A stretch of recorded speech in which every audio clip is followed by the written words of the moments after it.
There you go. Okay, so I was kind of asked at the last second to put together a presentation.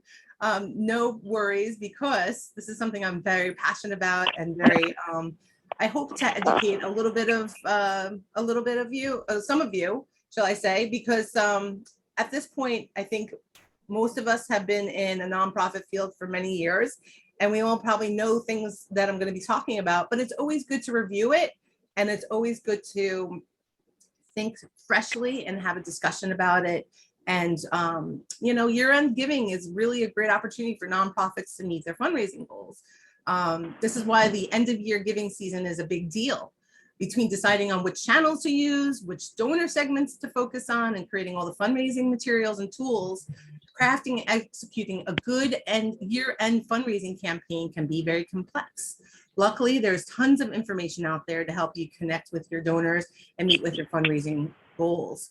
To make sure you're getting the most of what your appeal, your year-end appeal, I helped create this PowerPoint to kind of go over some different details with you guys. So who am I? As you guys know, I'm Jamé. I am a board member of the IAC, and I have over 20 years of comprehensive fundraising experience, development, engagement, and leadership experience. I have a deep passion for creating opportunities that educate and assist people and giving back to the community. And overall, I'm just a big fundraiser. I love doing it.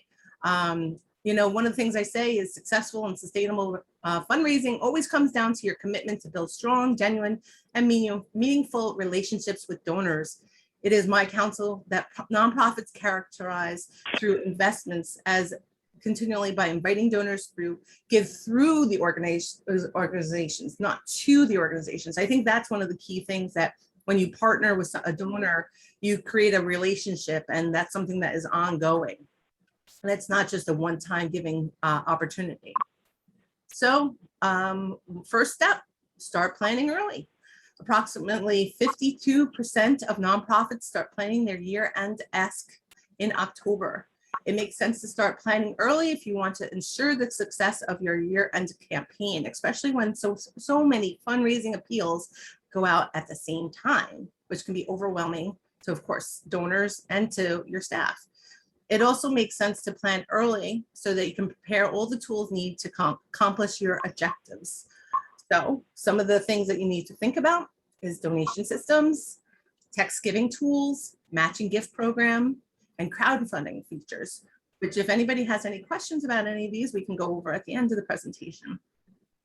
But starting even earlier can also give you a heads up and get you, your board and your volunteers a little bit more engaged during this process as well. So step 2, review your 2020 year-end giving campaign. Before you started on working on this campaign for this year, review your 2020 efforts. Sometimes it's the most important step to a nonprofit when you can start planning its year-end campaign.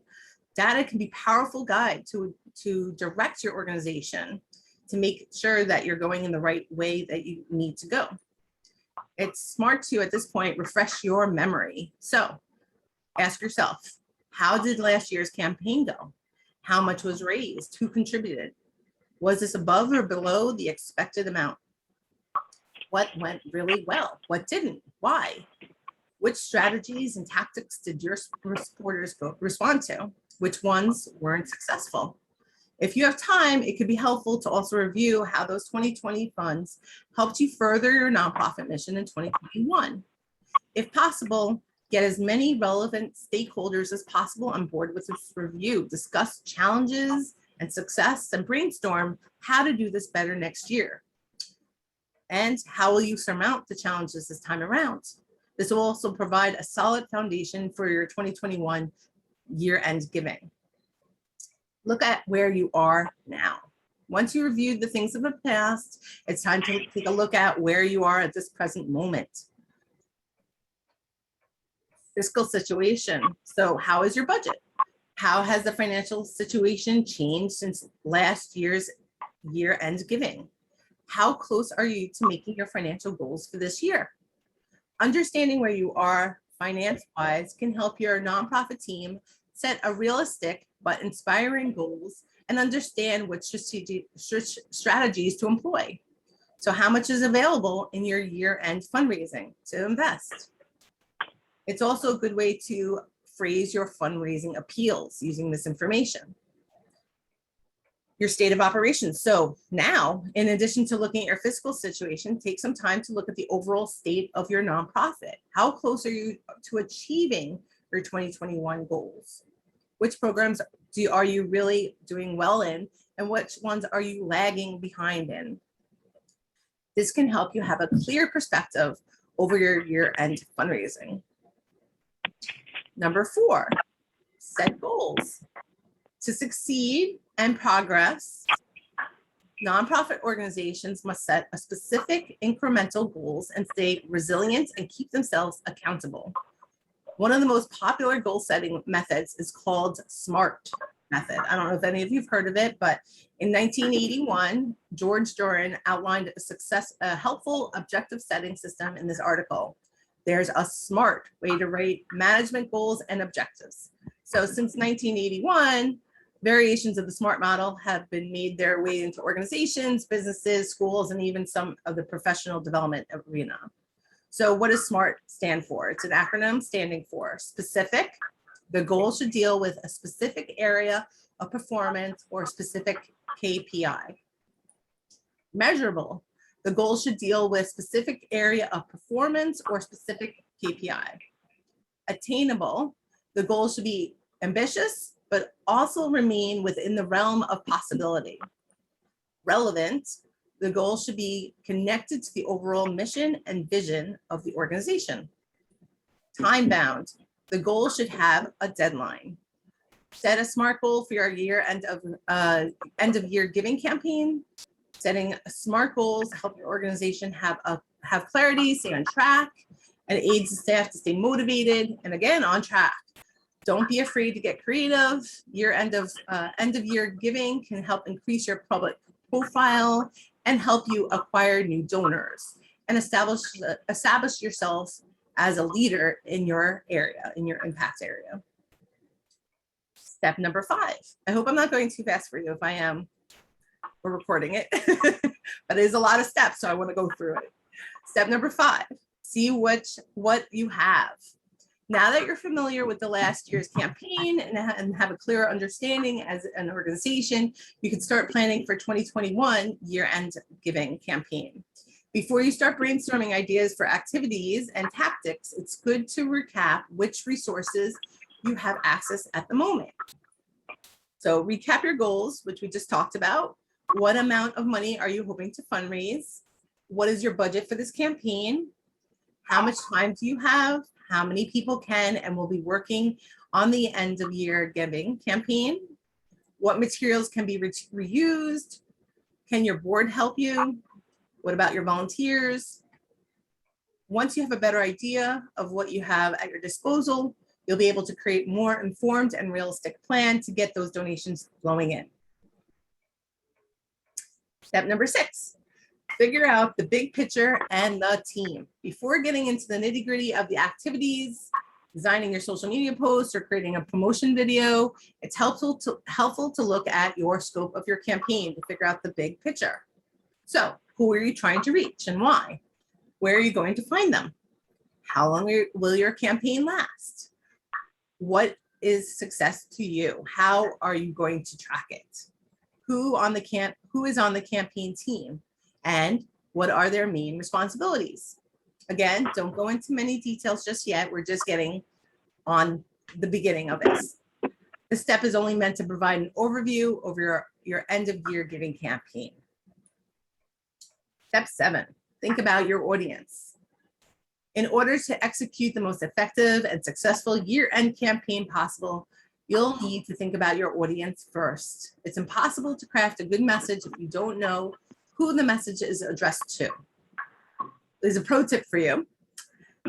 Before the campaign officially launches, you want to have your thank you material ready to go later.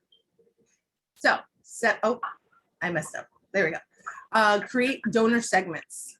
So it's to create a really good message. Your supporters would like you in their shoes. So think about how you would speak to them directly and their experiences.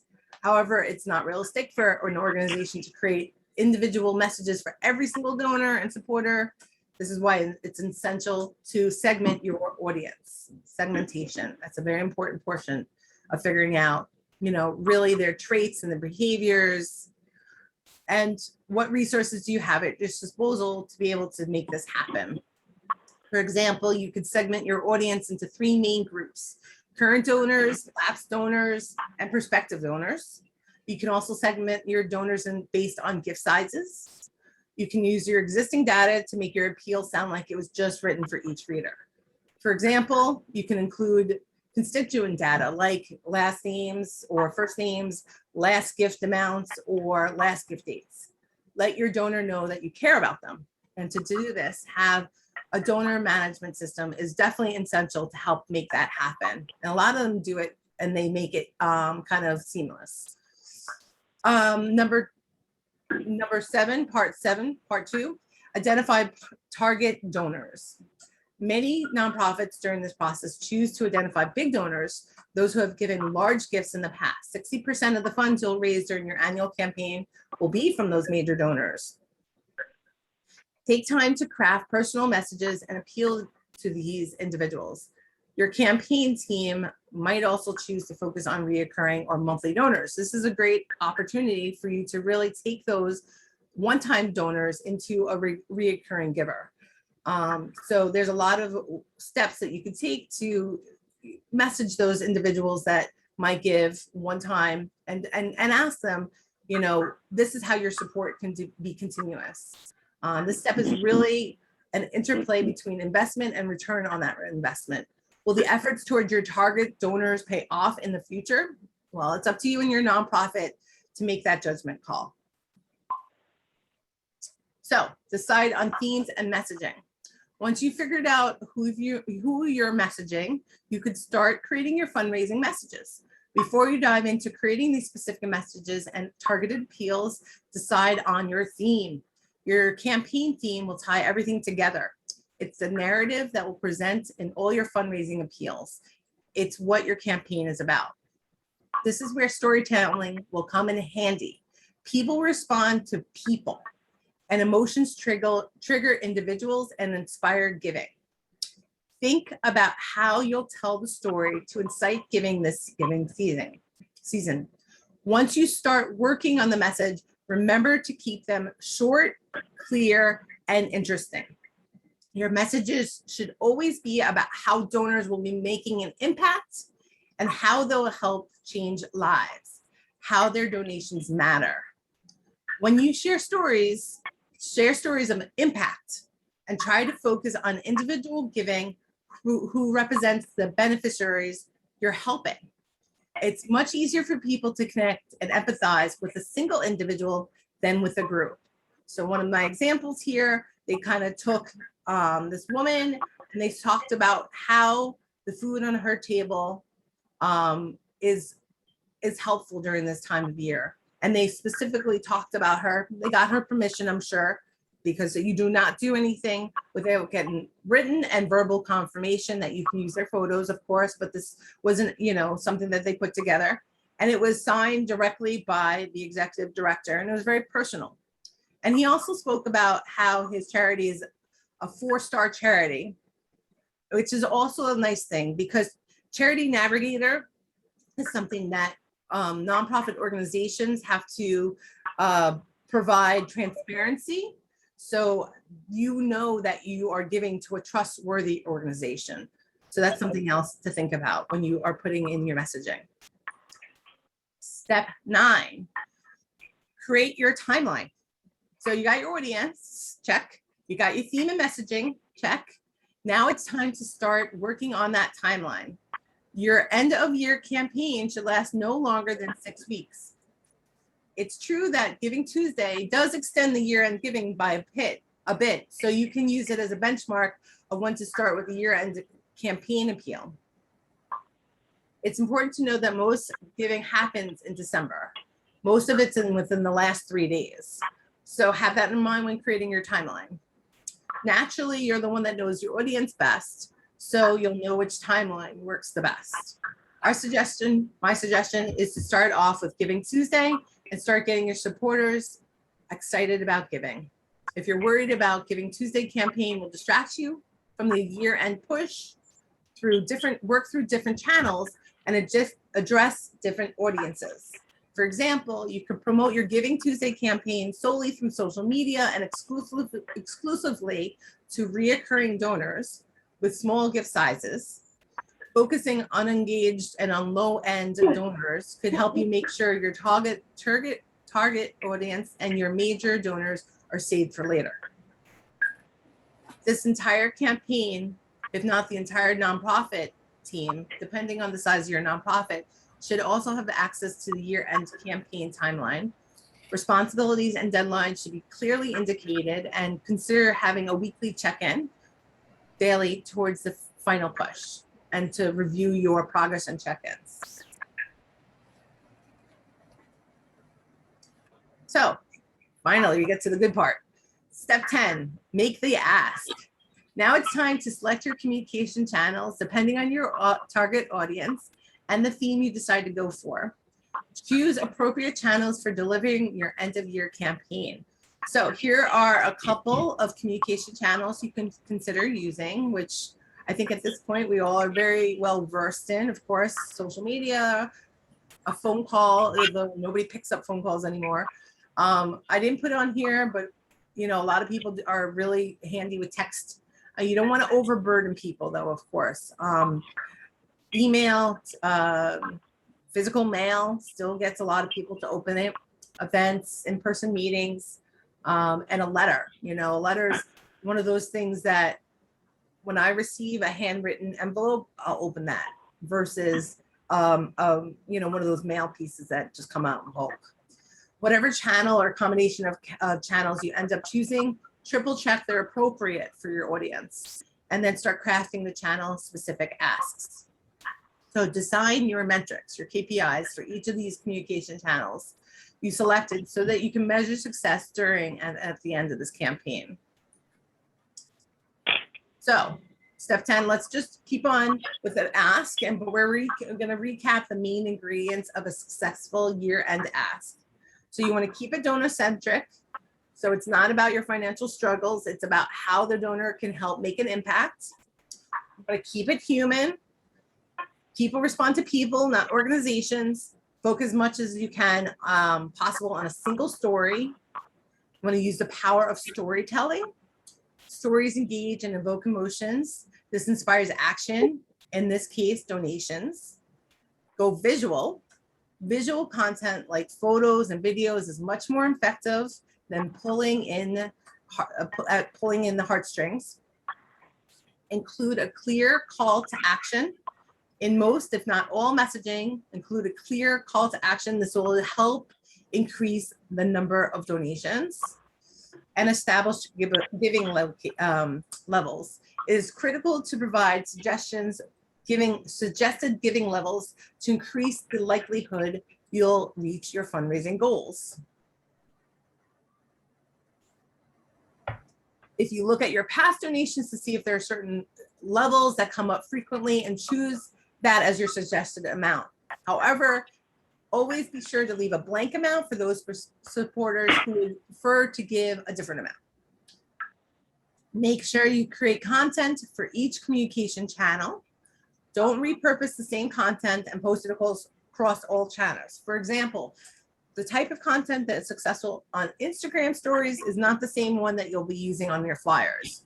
This sounds obvious, but it can be forgotten when the team is short on time or a high stress environment. Importantly, make sure your donor system and your donor pages are in tip-top shape. With online giving increasing every year, your website will be the place many donors seek out to make their gifts. Your website and your donation page must be sleek, fast, responsive, and trustworthy. I've been through many websites, and I've tried out lots of different ones. Some you have to pay for, some take a tip service, some you are, I've worked with one that's a nonprofit itself, so you don't have to pay anything, All you have to pay is the charge for the credit card fee. So there's a lot out there. If you have any questions or need advice with that, feel free to contact me and we can discuss that further as well. Once you've selected your communication channel and crafted customized appeals, as well as creating the most necessary content, make the ask. So after you make the ask, you have to follow through. The work does not stop when you make the ask. After you send out the initial year-end fundraising appeal, it is time to start following through. Donors need to be reminded throughout the campaign to donate. Include a call to action in every message you send out via your selected communication channels. However, pay attention to the number and frequency of your asks. Donors should be reminded but not spammed. Some of the suggested ratios is a 5 to 1. So 5 touches maximum towards one person during a year-end campaign. Again, you'll know your audience best. Focus on those donor segments that are most likely to give and consistently measure as much as possible in the return of your investment of your efforts. Start your follow-up as soon as your audience has received the original appeal, and vary your follow-up appeals across multiple channels. Continue your follow-up appeals throughout the rest of the campaign, even down to the last minute.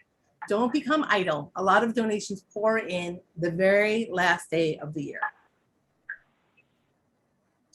Step 12, this is one of my favorite parts too, is thank and recognize. Ideally, you have your thank you materials created before the start of the campaign, because there aren't enough words to highlight the importance of thanking donors for their contributions. Thanking your supporters make them feel valued and appreciated and shows them their actions have a positive impact, which is why so many people donate in the first place. Giving out thank yous also increases the chance of donors coming back and donating again. It helps set the foundation for a strong, positive relationship with your donors.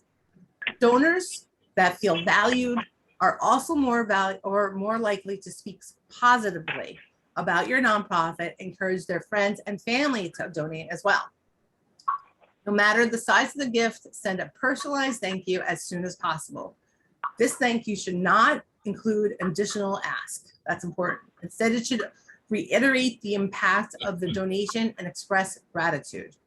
You might also want to consider publicly recognizing your donors, either on a social media page or during various opportunities with the press releases. And this could be tricky because some donors would appreciate this and feel even more valued, while some would wish to stay more anonymous. So you know your donors and you need to go and figure out which ones would feel really happy about this and which ones you know would not want to. But don't forget to thank your staff and volunteers too. This is a very important part, is because they make everything happen. And sometimes they can be left out of the thank you. So year-end campaigns can be very labor intensive and stressful. And so you want to make them feel recognized and appreciated. Regardless of the campaign results, take some time to celebrate your hard work with your staff and volunteers. And I want to make a note of the handwritten message on the letter along with the signature. That's something that I always feel, along with when you get the mailing piece. If you have a lot of donors, it's hard to actually physically handwrite a lot of things. But if you have volunteers that are looking to help your organization during this time, this is a great way to have like a social engagement time with your volunteers. You can get pizza and kind of have a thank you party. And you can either have everybody start writing out notes. In the time of COVID, of course, it's a little harder. So what you could do is you can always mail it to them and they could do it. And you could also sit on Zoom together and do like a handwritten party during that time on Zoom together and do little fun, like get to know yous and questions and answers during that time, and make it fun for you and your team, volunteers, your board members, somebody that's a family member, and just get these out into the mail. And it's a little bit more personal for those individuals that get the thank you letter. This is another thank you that once you're done, kind of a template for you, once you're done with your Giving Tuesday. So it's just kind of, again, an easy way to fill in the blanks so you have something that would be fast to go out to your donors. So we're finally at step 13. This is an important step, although it's hard to sometimes do, because you're tired from all the other 12 steps, but you've done it. You've reached your year-end fundraising campaign is done. And after a lot of hard work, you're finally at the finish line. So you and your entire team must be tired, ready for a break, but there's still important steps to complete. Now that the campaign is over, you'll want to go through your KPIs and track results for each channel and your donor segment. Answer what went well, what didn't, why. Update your donor management system to make sure all your donations and all the donors are properly recorded. Answer which call to action was most effective. What about the channel, the message, why? Once you've reeled in all the data, you want to debrief the results with your team and reflect on the campaign. Think about what you've learned and what you can implement in next year's end of year giving campaign. It's important to have these findings, data, and discussions recorded in one way or another so they're accessible for next year's planning. This is how an organization learns and improves, and this is how you'll become more successful each year. So, in conclusion, the year-end campaign is one of the most important initiatives to a nonprofit that will tackle any given year. It requires planning, hard work, commitment. It also requires a lean and agile approach to learning fast, and listening to supporters and donors. It needs innovations, courage, and creativity. End of year giving also requires a nonprofit team to come together and work on a common goal. It thrives on communication and transparency. It is one, if not the best opportunities to meet your nonprofit's financial goals. However, the year-end giving should not be solely relied on meeting financial goals. Don't wait until the end of the year to try to meet your fundraising goals in one go. It's not only unrealistic, but it also creates a stressful environment for everyone involved. Keep your fundraising efforts steady and spread out through the year, and use the year-end campaign as like a cherry on the cake. Good luck. I hope that this presentation will help you outline and develop a year-end fundraising campaign that works for you and your nonprofit. And of course, if you want to contact me, I am working as a consultant now. So you have my information, and I'd love to talk with you. And thank you so much for this opportunity. And if anybody has any questions, I'd feel free. Thanks, Jamé. Thank you. I have a place for you on the youth board, so we're good. Thanks, Jamé. Thank you, guys. Pretty good on finding out on Thursday that you're doing this, so thank you so much for that. Well, thank you. Like I said, this is a passion of mine, so it's not hard. We'll blame it on Gabor. He's not here. Speaking of Gabor, let me just give you guys a quick treasury report. We do have $5,952.36 in the account. As you all know, we have postponed our gala fundraiser, gala celebration, whatever, for hopefully the spring. The Metropolitan does have a donation or deposit. So once we know and pick a date and everyone's comfortable with that, we'll move forward. We do want to give Rhoda her award. So we're hoping that happens sooner than later. As you all know, October is usually a big food discussion month. With Thanksgiving coming next month, and of course, COVID still looming on us. Colleen and I have come up with a couple of different solutions. One, we definitely feel as though you guys, the agencies, can collect the list, and whatever we have, we can, put together, and you can pick that up. We don't want the clients coming to St. Rocco's just to eliminate some of the headache. I did, although, get a phone call from Island Harvest, and I'm working with Eric Wingate to do a massive food drive on the 22nd of November. They want to distribute about 500 turkeys. Once we have more information, we will definitely let everyone know. Colleen, you and I will continue to speak, see what we're doing, what we're gathering, and maybe we just don't use St. Rocco's at all, and we just bring all the food, there. We'll see. We still have some time for that. Other than that, I just want to, reiterate that in case anyone does have food that they do want to donate, doesn't have to be Thanksgiving. Porch Pantry is up and running. Travis is collecting food, and I'm sure a lot more organizations are doing stuff. St. Rocco's, and I believe Colleen updated the calendar on our website as well, with the sites and locations. Other than that, that's all I pretty much have. If you guys want to do announcements, feel free to speak, and we can move forward.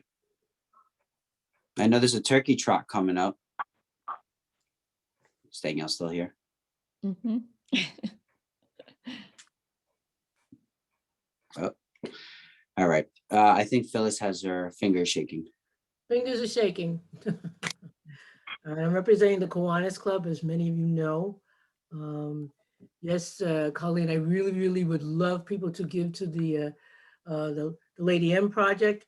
One of the things I've been thinking about the last couple of weeks is Rosemary Delgard. She and I were very, very close friends, and she's the one that named the project, and she's the one that really helped me get this project off the ground. So if you don't want to help me, just think of Rosemary Delgard. She was a good friend. Anyway, the Kiwanis Club are having pumpkin decorating on October 30th from coordinating it with the Halloween parade that's going to be happening at the downtown between 1:30 and 3:30 in the afternoon. So we will have pumpkin decorating for the kids. So I'm going to not guess, but I'm going to kind of guess that it's going to be at the Village Square. That's where it's going to end up. So if you know any little critters that want to decorate some pumpkins, come on by from 1:30 to 3:30. That's all I got to say. Thanks, Phyllis. Anyone else? I'm just sliding through pages, see if there's any hands raising. Travis. Hey, so two things. My church is doing an after-school help program. So we're going to start that probably next week, offering after-school tutoring, arts, project snacks, and stuff like that. So more information will go out this week. And then November, we're doing our annual Thanksgiving takeout meal, probably set for around November 20th. So free Thanksgiving meal cooked and prepped to be handed out for free November 20th. That's us. All right. Danielle, you're back. You want to talk about the turkey trot? Yeah, how'd you know? I was just gonna say, I just want to put it on everybody's calendar that we're back to doing the turkey trot this year. It'll start at the high school. Registration starts at 8 a.m., but the actual trot will be 9:30. And it follows the same route that it did 2 years ago when we were able to do it, and the same route that the Nicholas Padone run follows. So, down to Soares, into Laddingtown, through St. John's, and up to the back of the high school. And that's on Thanksgiving Day. And the proceeds benefit the Glen Cove School District. Awesome. Thank you. Thank you. Anyone else? Yeah, I don't know how to raise my hand on this. Sorry about that. I was looking, I can't find it. I just wanted to let everybody know that our adult day program is back up and running. We had to close our basement, after the flood. Half of the basement isn't finished yet, but we pushed as fast as we could to get remediation done and repainting and some furniture down there. So for the last couple of weeks, they're reopened and it's great. We've got a lot of new intakes and a good amount of numbers of individuals who are coming back, and we're still doing our virtual programming as well. So if you know anybody who might need the program, we are open. We don't have transportation yet. We're waiting on probably another bus driver, but once we get that, we might start it for a couple days a week until we build up to 5 days a week. I was getting jealous. I thought you were building an indoor swimming pool. Oh, I should put that on my list. You have no idea what's on my list. Maybe I'll put that one in. I think there's something in the chat. Let me just take a quick look. Now's the time to start asking from people who want to get voted in. So start asking, Christine. Yeah, that's true. Promises made, promises kept, as they say. Right. Pastor, know your role. Spiro, it's Carolyn. I have a question. Yes. What's the status of the homeless shelter, or isn't there one? I am not sure. Is Maureen still on here? Maybe she can tell us. I don't know. I see a muted, but I am not sure. Danielle, do you know Yes, anything? I'm here, Spiro. I actually was just speaking with someone that said that the soup kitchen, they're looking to reopen the soup kitchen. And I'm waiting to get a few more details on that. I think it's still in the process. It would be in conjunction with Nosh. So, you know, as soon as I have more information on that, I'll let you know. Well, as a matter of fact, I just signed the lease for the Baptist church. Oh, okay, okay. So literally yesterday. So they're doing, I believe we're doing some painting and getting a few things done there. And I'm not sure what the One second. anticipated date was of the opening. I think we're still working on that in terms of when everything is finished. Right. But is that just for food? That's just for food. And at the beginning, it's just going to be takeout food. It's not going to be congregate meal. You know, just people to come in and take out until everybody's more comfortable with, you know, being together. Okay. Yeah, I know there are no plans at the moment to reopen the overnight shelter. Amy We had also a- have, Oh, sorry. Hi, yeah, thanks so much. I appreciate the minute. Just to let you know, of course, the Regency Assisted Living has availabilities in both communities, our assisted living and memory care. We're doing tours. People are staying for respites to try it out.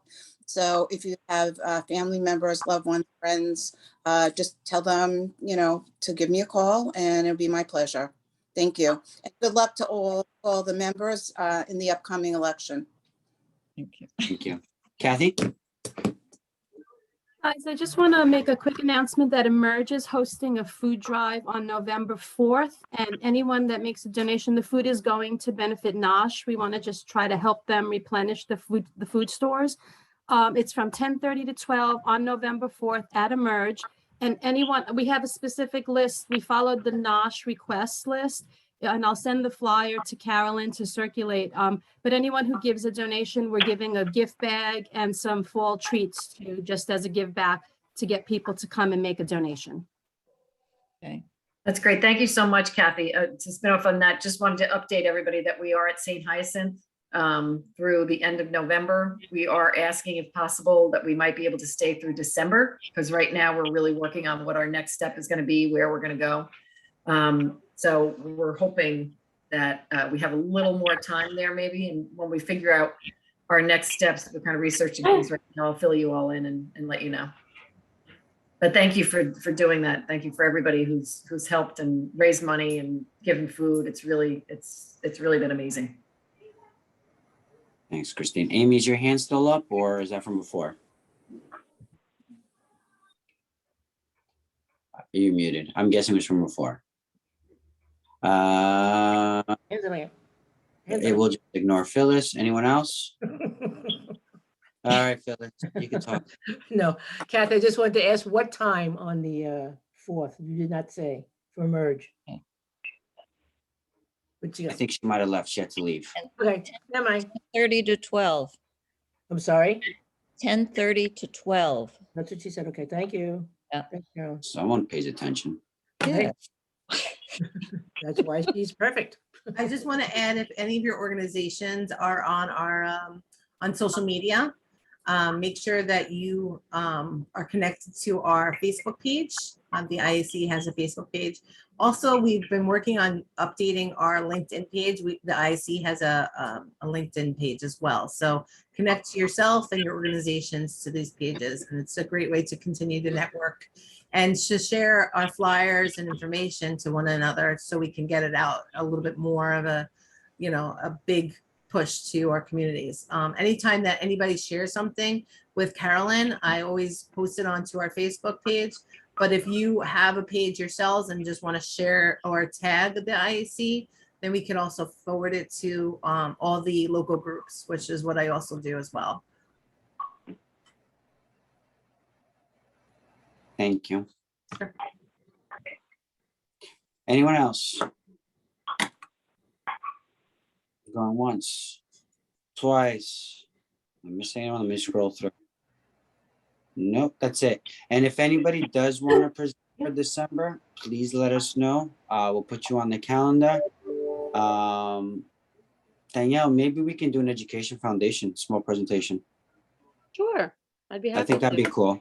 You guys have done a lot, so it'd be good Okay. to know. I'd be happy to. Perfect. Anyone else? Anything? All right. Thank you, meeting- Danielle, for all you do. Thank you, Danielle. Thanks, Mike. It's a I team agree. effort. Thank you, Danielle. No, Did a it's, Great job. thank you. Thank you and good luck. Thank you. Yes, Thanks, good everybody. luck. Okay. Have a good day. Bye. Bye, guys. All right. So we'll Thank see you. everybody in November. Stay safe and we'll talk. See you in November. Bye-bye. Bye, guys. Bye, Bye, everyone. everyone. Thanks. Spiro, if you get the video, just email me, okay?